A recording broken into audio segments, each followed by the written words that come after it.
Bismillahirrahmanirrahim. Assalamualaikum warahmatullahi wabarakatuh. Bertemu kembali dalam kuliah yang ke-9 setelah UTS dalam mata kuliah perencanaan landfill. Pada mata kuliah perencanaan landfill ini, pada pertemuan ke-9 ini kita akan belajar tentang sarana prasarana dan sedikit materi tentang pembagian lahan landfill. Tentunya teman-teman masih ingat beberapa pertemuan sebelumnya kita sampai di mana? Kita sudah sampai membahas tentang kapasitas landfill. Ya. Baik, untuk mempersingkat waktu kita mulai dengan bagian yang pertama, yaitu sarana prasarana. Di dalam juknis pembangunan landfill disampaikan bahwa terdapat beberapa sarana prasarana yang wajib dimiliki oleh sebuah landfill. Misalnya, sarana utama dibagi menjadi beberapa bagian, mulai dari papan nama untuk menunjukkan lokasi landfill, kemudian ada pagar dan pintu gerbang. Harapannya landfill menjadi area khusus yang tidak mudah untuk dimasuki oleh sembarangan orang, karena landfill menyimpan berbagai macam sampah yang dianggap akan membahayakan kesehatan manusia yang nanti akan masuk dengan sembarangan ke wilayah tersebut. Kemudian yang kedua adalah ruang registrasi penerimaan sampah masuk. Ruang registrasi ini diperlukan untuk mencatat sampah-sampah yang masuk dari berbagai macam sumber. Harapannya didapatkan suatu pendataan yang baik. Nah, ruang registrasi ini tentunya akan dilengkapi dengan jembatan timbang. Tapi memang tidak semua TPA yang ada di Indonesia dilengkapi dengan jembatan timbang, karena biaya yang tinggi dan operasionalnya juga menjadi lebih tinggi. Jadi ada beberapa TPA yang hanya dilengkapi dengan ruang registrasi, namun tonase sampah yang masuk setiap truk sampah akan diperkirakan berdasarkan volume kubik meter kubik dari kendaraan tersebut. Jadi ada sistem konversi nantinya dari volume menuju ke satuan berat jembatan timbang. Tapi lebih baik memang sudah ada jembatan timbang. Kemudian jalan operasi utama, jalan operasi aktivitas, karena membutuhkan jalan dengan perkerasan tertentu, karena ini akan masuk sampah dengan dump truck dengan ukuran tonase yang besar. Harapannya jalan ini akan awet dalam waktu yang cukup panjang. Kemudian dilengkapi dengan kantor administrasi. Beberapa TPA di Indonesia dilengkapi dengan kantor, karena di sana ada unit pelayanan teknis UPT biasanya yang dibawahi oleh Dinas Pekerjaan Umum maupun Dinas Lingkungan Hidup. Kemudian ada aktivitas laboratorium. Laboratorium ini pilihan memang, tapi harapannya ada paling tidak pengelola TPA dapat mengetahui komposisi dari sampah yang masuk ke TPA tersebut lewat kegiatan laboratorium. Kemudian ada garasi alat berat, jadi harapannya alat berat yang bekerja di TPA tidak ditempatkan begitu saja di sembarang tempat, sehingga keawetan alat berat tadi menjadi lebih rendah. Nah, harapannya setelah digunakan dapat disimpan ke garasi alat berat. Kemudian perlengkapan bengkel dan peralatannya pasti untuk maintenance dari alat-alat berat yang diperlukan. Kemudian harapannya juga akan ada pemadam kebakaran, tapi memang pemadam kebakaran ini tidak terlalu jelas, tidak spesifik dijelaskan di sana, tapi harapannya paling tidak memiliki mungkin APAR. Walau sebenarnya pemadam kebakaran ini di beberapa TPA di luar negeri menjadi kebutuhan yang sangat penting. Karena apa? Karena TPA sangat berpotensi menghasilkan gas metan. Nah, gas metan ini potensi untuk terbakarnya menjadi lebih tinggi. Ya, sehingga dengan APAR saja sebenarnya tidak cukup untuk mengatasi kebakaran yang terjadi di TPA. Kemudian yang berikutnya fasilitas kamar mandi ini rasanya wajib untuk kebutuhan sanitasi pengelola yang ada di sana. Kemudian yang perlu dilengkapi lagi adalah fasilitas pencuci truk sampah yang akan keluar dari site. Jadi truk sampah yang membawa sampah tadi setelah dia melakukan unloading sampah di dermaga yang sudah ditentukan, kemudian truk sampah ini tidak bisa dihindari akan bersentuhan dengan sampah langsung. Di dermaga tersebut mungkin sudah menumpuk sampah sehingga kondisi maju mundur truk tersebut kemudian terkena ban truk tersebut dengan sampah. Sehingga untuk menghindari kontaminasi ke wilayah luar, ke wilayah yang lain, sehingga diperlukan truk tersebut sebelum keluar dari lokasi TPA harus dicuci terlebih dahulu. Minimal yang dicuci adalah bannya. Jadi ada fasilitas pencuci truk yang akan keluar dari site. Fasilitas yang lain adalah listrik dan alat komunikasi, pasti ya, karena membutuhkan listrik dan alat komunikasi.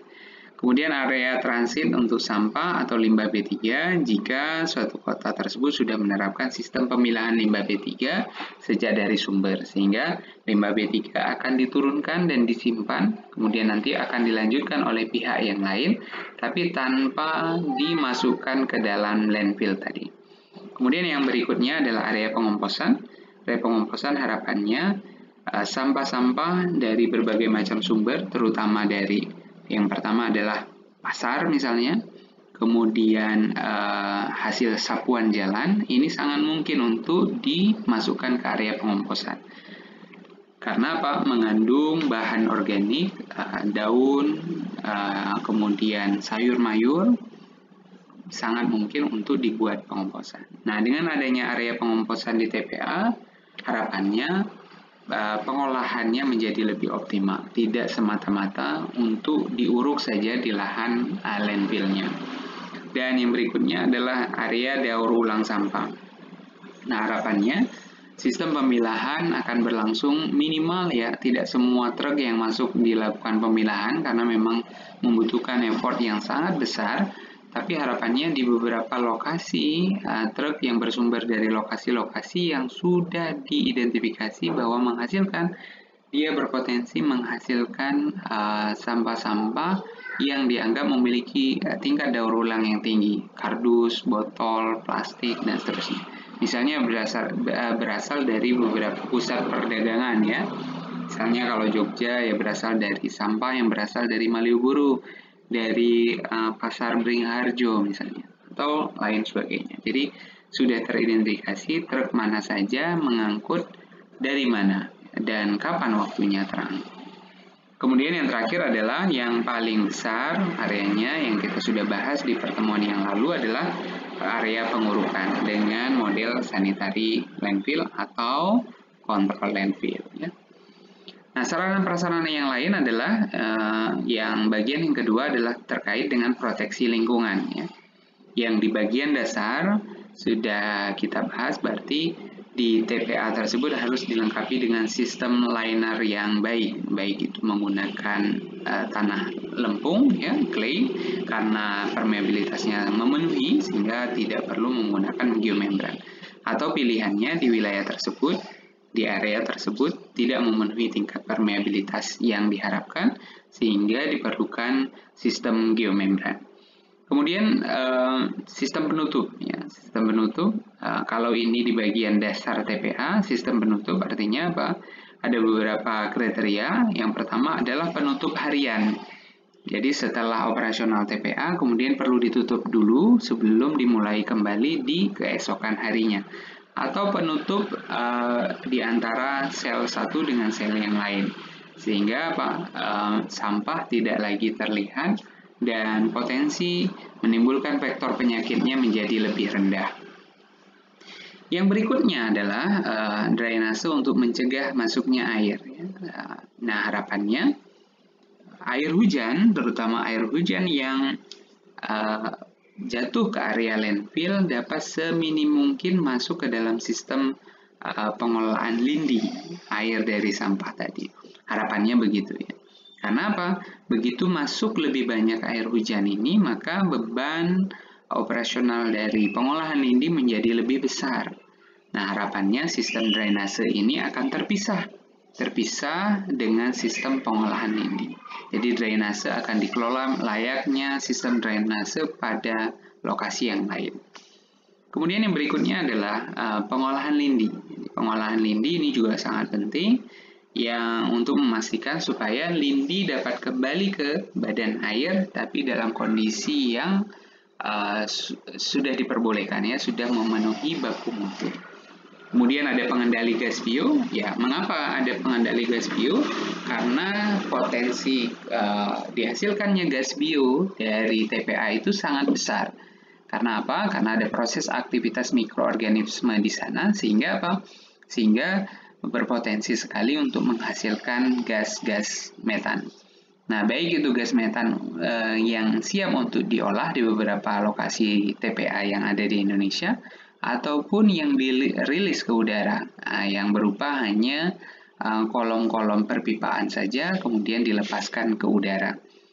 Karena harapannya gas metan yang dihasilkan di TPA tersebut tidak tersimpan dalam tumpukan sampah. Karena kalau dia tersimpan dalam tumpukan sampah, lama-kelamaan dengan tekanan yang begitu besar, kemudian masuk air dari sumber air hujan, potensi meledaknya landfill ini menjadi lebih tinggi. Sehingga apa? Biogas tadi dirilis ke udara, kemudian dibiarkan begitu saja. Walaupun memang tetap ada bahayanya yang luar biasa terhadap kerusakan ozon. Ya.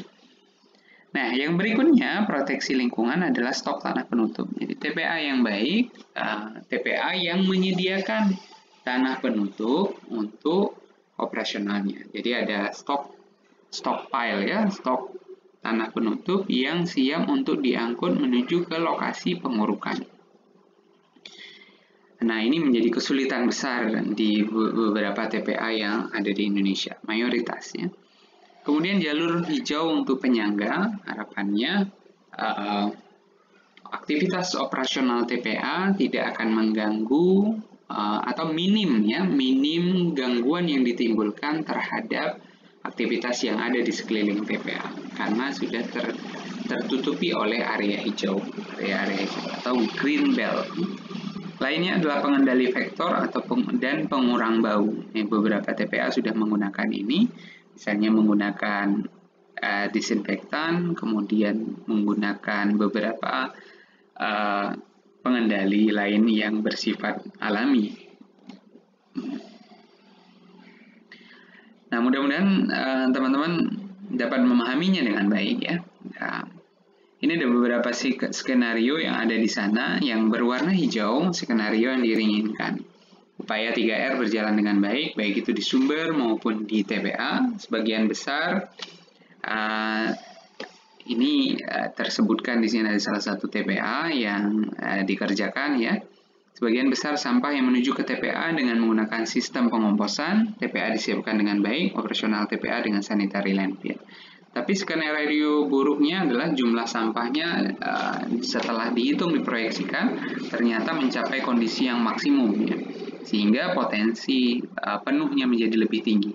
Kemudian tidak ada upaya reduksi sampah, TPA tidak disiapkan dengan baik, akhirnya desain sanitary landfill tapi operasional tetap kembali menjadi open dumping. Dan dasar TPA memiliki potensi bocor yang tinggi sehingga lindi sangat mungkin mencemari lingkungan yang ada di sekitar TPA. Nah, operasional dari TPA tersebut pasti operasional alat berat sehari-hari untuk meratakan, untuk menggilas sampah sehingga didapatkan suatu kepadatan yang diinginkan. Sarana operasional pengomposan, alat transportasi lokal, dan cadangan bahan bakar, dan seterusnya.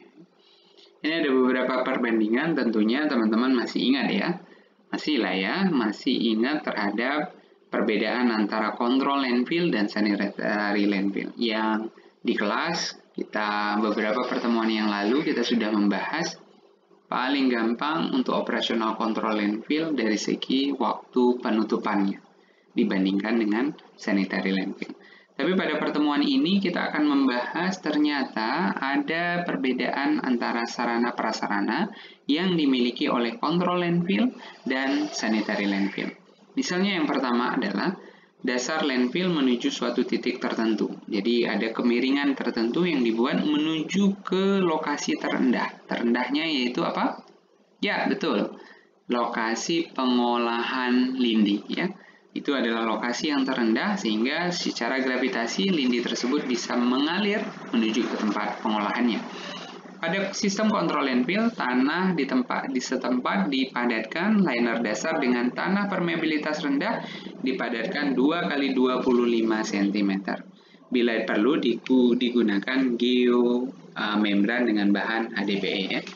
Sedangkan pada sanitary landfill, tanah setempat dipadatkan, liner dengan tanah permeabilitas rendah dipadatkan 3 kali 25 cm. Jadi 3 kali, ada 3 lapisan yang dipadatkan, kemudian baru dikilas, baru dikasih dengan geomembran. Harapannya apa? Pada konsep sanitary landfill tentunya akan lebih aman. Nah, kemudian yang kedua adalah karpet kerikil. Bayangannya jangan bayangin karpet ya, tapi kerikil yang ditebarkan dengan minimum ketinggian 20 cm disebut dengan karpet kerikil ya. Pada kontrol landfill dianjurkan, tapi pada sanitary landfill diharuskan. Ada perbedaan. Kemudian ada pasir pelindung minimum 20 cm. Pasir pelindung ini untuk bisa melindungi geomembrannya atau melindungi sistem perpipaan lindinya. Ada yang dianjurkan dan diharuskan. Kemudian drainase tanggul, keduanya harus diharuskan karena apa? Untuk menghindari TPA tersebut dipenuhi oleh air yang berasal dari air hujan yang seharusnya tidak harus masuk dengan jumlah yang banyak. Ya boleh masuk karena memang tidak bisa dihindari karena area TPA yang begitu luas dan terbuka sangat mungkin untuk masuk, tapi harapannya ada tanggul keliling drainase yang untuk mengalirkan sistem air hujan ini terpisah dengan sistem yang masuk ke dalam landfill.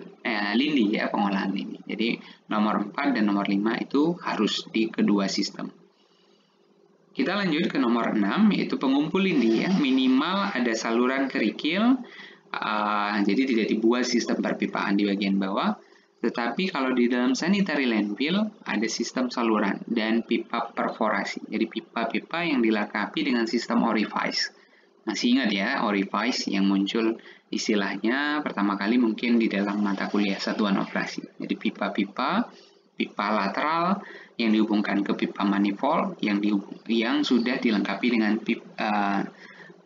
lubang-lubang sehingga lindi tersebut dapat masuk. Kemudian yang ketujuh adalah kolam penampung lindi, wajib harus ya, baik ini di sini juga harus ya. Kemudian resirkulasi lindi. Nah, apa yang dimaksud dengan resirkulasi lindi? Ini juga menarik sebenarnya. Karena tidak semua TPA meresirkulasi lindi. Jadi lindi yang sudah mengalir ke tempat penampungannya diolah sedemikian rupa, pada waktu tertentu boleh diresirkulasi kembali ke area pengurukan. Harapannya apa? Lindi-lindi tadi yang penuh dengan mikroorganisme dapat menjadi bioaktivator yang sangat tangguh untuk menguraikan sampah yang berada di area lahan uruk, di lahan uruk yang sampah baru tadi gitu ya. Nah, ini dapat dilakukan secara berkala, secara periodik untuk mengalirkan lindi untuk masuk kembali ke lahan uruknya. Kemudian pengolah lindi yang diminta nomor 9, pengolah lindi, yaitu ini adalah kolam-kolam stabilisasi berupa kolam-kolam penampungan. Kalau teman-teman pernah mengunjungi salah satu TPA, misalnya di Jogja di TPA Piungan, sudah melihat kolam-kolam stabilisasi. Ada kolam maturasi, ya, kolam anaerobik, kolam aerobik, ya. Kemudian ada sanitary landfill, ada pengolahan biologis. Bila perlu ditambahkan pengolahan kimia ataupun land treatment. Land treatment misalnya menggunakan berbagai macam teknologi sehingga dapat menjerap berbagai macam parameter logam berat yang terkandung di dalam lindi. Nomor 10, sumur pantau. Ini wajib juga ya. minimum 1 di hulu dan 1 di hilir sesuai dengan arah aliran air tanah. Ini untuk memantau, fungsinya untuk memantau lindi tersebut terjaga agar tidak mencemari sumur-sumur warga yang ada di sekitar tersebut. Tidak mencemari air tanah yang dimanfaatkan oleh masyarakat untuk kebutuhan keperluan domestiknya. Nah, pada kondisi sanitary landfill, kondisinya lebih banyak, minimum 1 di hulu, 2 di hilir, dan 1 unit di luar lokasi sesuai dengan arah aliran air tanah. Nah, pada saat teman-teman nanti belajar tentang AMDAL, ya, ada dokumen lingkungan yang memuat RKL RPL, ya. Di sini yang nanti pemantauan lingkungannya yang harus dilakukan di sumur-sumur pantau, titik-titik sumur pantau yang sudah ditetapkan. Jadi sumur pantau ini tidak berubah-berubah, tetap ada di situ, tidak boleh dikurangi, tapi boleh untuk ditambahkan sesuai dengan perkembangan dari TPA tersebut. Oke, masih fokus ya? Baik, sudah kurang lebih 20 menit kita berjalan. Mudah-mudahan tetap masih semangat menyimak materi saya. Siapkan pertanyaan yang baik, nanti sampaikan di kolom komentar. Insya Allah kita akan bahas satu persatu dari pertanyaan teman-teman semuanya. Yang ke-11, perbedaan sarana prasarana yang dimiliki oleh kontrol landfill dan sanitary landfill. Yang ke-11 adalah ventilasi gas, ya. Minimum dengan kerikil horizontal dan vertikal, artinya ditumpukan sampah tertentu dilengkapi dengan ventilasi gas. Ada hanya model sistem kerikil saja, harapannya gas dapat rilis ke bagian teratas dari tumpukan sampah. Ataupun dengan sanitary landfill dengan menggunakan sistem vertikal, dapat dengan menggunakan beronjong kerikil dan pipa. Kemudian dilengkapi dengan karpet kerikil setiap 5 meter lapisan. Jadi lapisan 5 meter sampah sudah ditumpuk, harus ada satu perpipaan yang sudah dibolong-bolongi. Harapannya gas dapat masuk ke sana. Kemudian dihubungkan dengan sistem perpipaan recovery gas. Kalau TPA-nya menerapkan sistem recovery gas. Jadi gas yang dihasilkan dapat dimanfaatkan untuk salah satunya adalah pembangkit listrik. Atau beberapa TPA memanfaatkan dengan sistem konvensional berupa apa? Berupa pemanfaatan gas ini untuk kegiatan memasak, gitu ya. Yang ke-12 adalah jalur penyangga hijau, green belt, harus ya, harus, kedua sistem harus.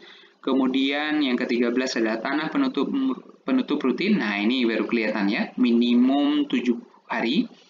Tapi di sanitary landfill harus ada setiap hari. Jadi ingat di perhitungan sebelumnya yang teman-teman sudah buat Excel-nya, luar biasa hasilnya. Sudah dibuat Excel-nya, kan ada perhitungan tanah penutup yang dibutuhkan setiap periode waktunya. Nah, sebesar itulah tanah penutup yang harus disediakan oleh pengelola TPA. Jadi biaya operasionalnya nanti kita bisa hitung. Insya Allah di pertemuan terakhir kita akan bahas tentang BOQ dan RAB. Dan yang ke-14 ada sistem penutup antara bila tidak digunakan lebih dari 1 bulan. Nah, kemudian kalau di sanitary landfill bila tidak digunakan lebih dari 1 bulan dan setiap mencapai ketinggian lapisan 5 meter. Loh, kok bisa ya tidak digunakan 1 bulan? Padahal kan TPA setiap hari masuk sampah ya. Nah, pertanyaan menarik. Jadi, apa yang dimaksud tidak digunakan 1 bulan? Jadi, pembagian lahan TPA itu kan berdasarkan sel per sel. Ya. Ada satu sel yang sudah penuh, kemudian ditutup. Baru dilanjutkan dengan sel di sebelahnya lagi, sampai penuh, kemudian ditutup. Baru dilanjutkan lagi di sebelahnya lagi, penuh, kemudian ditutup. Nah, sel pertama yang ditutup tadi, ya, perlu ditutup terlebih dahulu dengan sistem penutup antara. Dan siap untuk dibuka kembali pada saat operasionalnya sudah berjalan. Karena pertimbangan dari sisi konstruksi agar tidak ambrol misalnya, tidak runtuh. Karena apa? Dibutuhkan slope yang diinginkan. Kemudian ada yang ke-15 ada sistem penutup final, ya, minimum tanah kedap 20 cm ditambah dengan sub drainase air permukaan. Harapannya tidak masuk lagi air dengan jumlah yang banyak ke dalam TPA yang sudah ditutup, ditambah dengan topsoil. Ya. Yang di sanitary landfill, sistemnya terpadu dengan lapisan kedap dan sub drainase air permukaan, pelindung, karpet penangkap gas bila diperlukan dengan sistem geosintetis, dilengkapi lagi geomembran di atasnya, dan diakhiri dengan topsoil minimum 60 cm. Ingat, sistem penutup final ini kalau satu zona sudah selesai digunakan dalam waktu 5 tahun, 10 tahun, yang tergantung dari perencana menerapkan berapa. Ya. Dan yang ke-16 adalah sistem pengendali vektor dan bau. Ini wajib ya, wajib ada di sana. Yang berikutnya adalah terkait dengan alat berat untuk operasional landfill. Masih juga saya mencoba untuk membedakan sarana prasarana antara sistem landfill dengan, sistem landfill dengan model kontrol landfill dan sanitary landfill. Alat berat yang digunakan ada misalnya ada dozer, loader, dianjurkan dilengkapi dengan ekskavator. Nanti kita akan lihat gambar-gambarnya apa bedanya antara dozer, loader, dan ekskavator. Kemudian yang kedua ada transportasi lokal. Harapannya ada dapat memudahkan ya. Jadi TPA itu kan luas ya. Ada luasan 13 hektar misalnya atau bahkan sampai 125 hektar. Pengelola tidak mungkin berjalan kaki di sana, sehingga perlu dilengkapi transportasi lokal. Jadi untuk memudahkan operasional yang ada di sana. Nah, kenapa kontrol landfill dianjurkan? Biasanya kontrol landfill memang tidak seluas sanitary landfill. Cadangan bahan bakar harus ada, cadangan insektisida untuk pengendalian vektor juga harus, pelataran unloading dan manuver ini harus. Karena apa? Ini sangat penting nomor 5 ya. Jadi truk begitu masuk, kemudian dia akan menurunkan sampahnya. Setelah sampah turun, berarti apa? Oh mohon maaf, begitu masuk dia tidak masuk, ini moncong kepalanya. Jadi sama-sama membayangkan ya. Ini kebetulan tidak ada gambar. Jadi sama-sama membayangkan truk itu masuk dengan kepala di depannya, kepala di depan. Nah, untuk loading, dia kan perlu mundur ke belakang. Jadi, bagian belakangnya yang terisi sampah. Jadi, tidak langsung maju ke depan, terus kemudian mundur menuangkan sampah. Kalau maju langsung menuangkan sampah, berarti dia tidak akan bisa keluar dari tempat tersebut. Karena di bagian belakangnya sudah penuh dengan sampah. Berarti apa yang harus dilakukan di dermaga penurunan unloading sampah ini? Truk maju dulu, kemudian dia akan berputar. Siap untuk berangkat kembali. Nah, dengan posisi tersebut barulah supir truk menurunkan sampah secara otomatis. Jadi truknya akan menurunkan sampah. Jadi wajib ya, diharuskan di sana. Jalan operasi utama harus, jalan operasi dalam area juga harus, jembatan timbang keduanya harus ya, baik kontrol landfill maupun sanitary landfill. Tapi harapannya beberapa TPA yang sudah upgrade sudah dilengkapi dengan jembatan timbang. Supaya apa? Supaya jumlah sampah dapat diperhitungkan dengan baik ya. Ruang registrasi harus minimal manual, tapi di sanitary landfill sudah digital. Nah, jadi di jembatan timbang yang sudah melengkapi dengan jembatan timbang, input tersebut hanya minimal dilakukan dengan memasukkan nomor plat kendaraan bermotor kendaraan truk yang mengangkut sampah tersebut. Setelahnya, sistem tersebut akan secara otomatis mencatat. Atau beberapa lokasi sudah menggunakan barcode ya. Sudah ada GPS yang dilengkapi di truk pengangkut sampah. Misalnya salah satu kota adalah Jakarta, kemudian Bandung, kota Bandung sudah melengkapi truknya dengan GPS sehingga dapat dipantau di pusat pemantauan yang dimiliki oleh pemerintah setempat, command center-nya ya. Kemudian yang berikutnya adalah laboratorium. Laboratorium ini dianjurkan untuk kontrol landfill dan diharuskan untuk sanitary landfill. Gambar ini menunjukkan beberapa alat berat yang dapat digunakan, misalnya bulldozer, fungsinya untuk meratakan, menguruk dan memadatkan. Bulldozer ya. Kemudian ada wheel loader untuk perataan dan pengurukan. Kemudian ada ekskavator untuk penggalian dan pengurukan. Ingat tadi di sanitary landfill ya, di control landfill dozer dan loader ya, dozer dan loader. Jadi dozer, dan loader wajib. Kalau di sanitary landfill, sebisa mungkin ada ekskavator. Nah, di landfill-landfill yang punya kepadatan yang cukup tinggi, misalnya Bantar Gebang di TPA di Jakarta, lokasi di Bekasi, dilengkapi dengan landfill compactor. Harapannya dapat melakukan pemadatan yang lebih besar, ya. Ekskavator untuk menggali, menguruk, memindahkan dari bawah ke atas, dan seterusnya. Jadi ini adalah berbagai macam pertimbangan. Di beberapa TPA yang besar yang lain ada juga dilengkapi dengan power shovel atau drag line, ya. Ini untuk penggalian, pengurukan, atau pembuatan pipa gas vertikal. Di Indonesia sih lebih dikenal ini untuk crane, ya, untuk mengangkat kontainer misalnya di pelabuhan, atau mengerjakan beberapa pekerjaan konstruksi dengan bangunan yang tinggi, ya. Tapi ternyata di TPA pun membutuhkan ini untuk operasionalnya jadi lebih mudah, walaupun tidak fleksibel karena tidak bisa dipindah-pindahkan, hanya tetap saja, padahal lahan TPA sangat dinamis, ya, sangat berpindah-pindah dari satu lokasi dengan lokasi yang lain, dari satu sel ke sel yang lain, dari satu zona ke zona yang lain. Nah, yang mungkin untuk diterapkan, ini juga sudah beberapa TPA di Indonesia memiliki ini, yaitu scraper, ya, pengurukan tanah atau pengurukan perataan tanah yang dimiliki di sana. Nah, mudah-mudahan teman-teman semuanya dapat memahaminya dengan baik terkait dengan sarana prasarana yang dimiliki oleh TPA. Mudah-mudahan bermanfaat. Pada video selanjutnya kita akan membahas tentang sistem pembagian sel. Terima kasih semuanya. Assalamualaikum warahmatullahi wabarakatuh.